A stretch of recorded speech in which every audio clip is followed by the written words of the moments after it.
Muchas gracias. Muy buenas tardes a los señores legisladores, a quienes nos escuchan a través de los diferentes medios legislativos en esta tarde. Me quiero referir a la ley derogatoria, a la ley que busca evitar la especulación sobre el valor de las tierras, la mal llamada ley de plusvalía. Y digo mal llamada ley de plusvalía porque lo que pretendía esta ley es controlar el valor especulativo del suelo. ¿Fruto de qué? Fruto de aquellas personas que tienen información privilegiada con respecto al desarrollo de diferentes proyectos de carácter público y privado. Lo que buscaba esta ley es precisamente que esos tributos que se enmarcaban dentro de ese cuerpo normativo puedan financiar diferentes obras y proyectos. ¿De quiénes? De los gobiernos autónomos descentralizados locales, de los municipios. Y me parece justo que si es que alguien se aprovecha de una información privilegiada en donde se van a desarrollar diferentes proyectos de orden público o de orden privado, ese excedente pueda ser recuperado por parte de los gobiernos locales y pueda ser revertido en obras, para que no ocurra lo que ha sucedido a lo largo de la historia, en el caso, por ejemplo, de la vía perimetral de Guayaquil, en el cual, con la información privilegiada de aquellos que estaban en la administración pública de aquellas épocas y en la administración del gobierno nacional, se proyectó esa vía. E inmediatamente, algunas personas cercanas a aquellos grupos políticos que tenían esa información, inmediatamente compraron esos terrenos para beneficiarse, una vez que se hayan construido estas obras, de esos valores adicionales en cortísimo tiempo. Eso es lo que buscaba esta ley.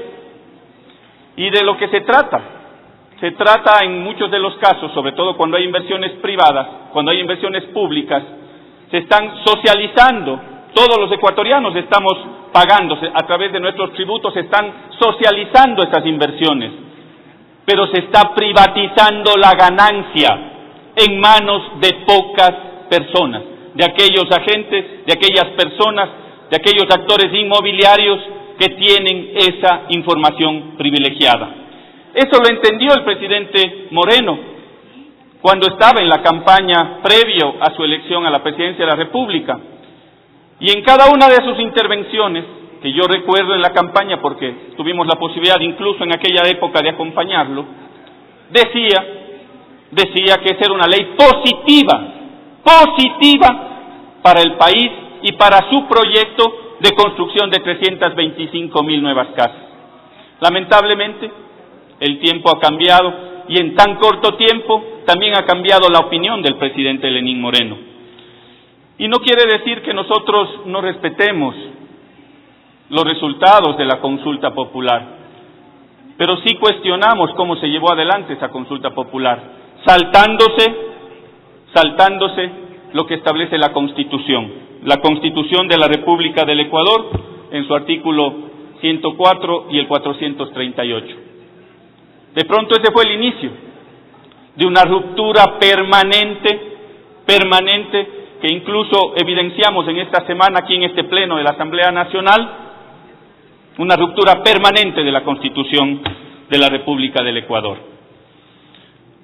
No quiere decir que no seamos respetuosos de los resultados que se dieron en esa consulta, pero sí cuestionamos cómo se llevó adelante, saltándose ese orden constitucional.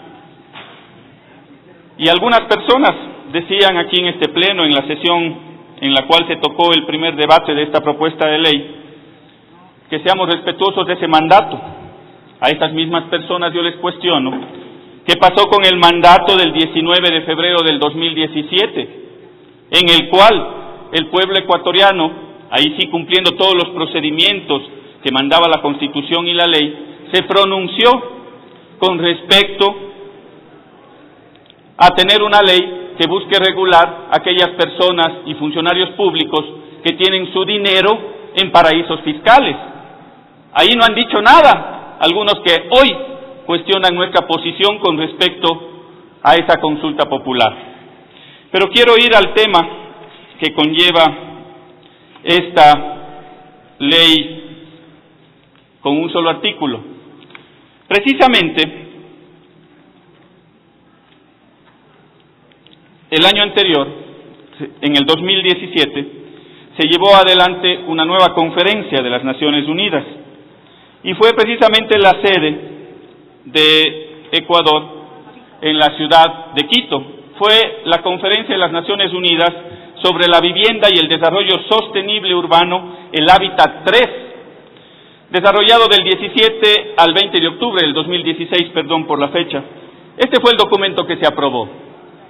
Este fue el documento que se aprobó con la venia y la aceptación de todos los gobiernos participantes dentro de esta conferencia, entre los cuales estaba el gobierno ecuatoriano, representados en esa conferencia de las Naciones Unidas y cuya sede era aquí, en la ciudad de Quito.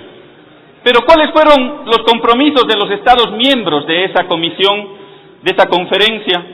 Los compromisos estaban: la participación en la aplicación de los planes para la nueva agenda urbana en cada una de las naciones, y buscaba precisamente aprovechar ese potencial de desarrollo urbano sostenible para la inclusión social y para la erradicación de la pobreza. Estos eran parte de los objetivos que conllevaba esta cita de carácter mundial. Y aquí hay algunos elementos que salen a la luz y que yo quiero exponerles en el seno de esta Asamblea Nacional.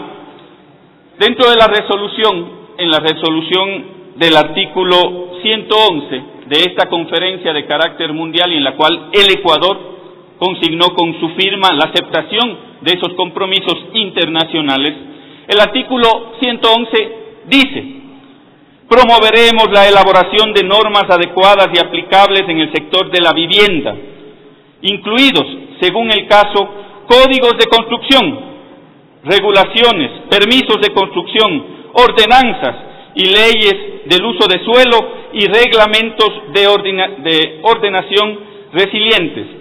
Combatiremos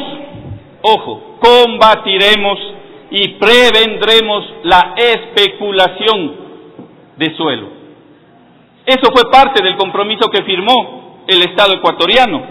Y también en el artículo 137, que dice lo siguiente: promoveremos las mejores prácticas para captar y combatir el aumento del valor de la tierra y de los bienes resultantes de procesos de desarrollo urbano, los proyectos de infraestructura y las inversiones públicas.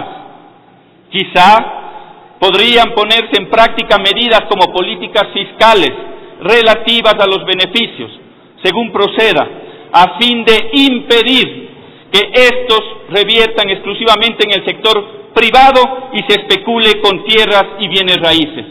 ¿Acogiendo a qué? A ese criterio que les acabé de comentar, pueblo ecuatoriano.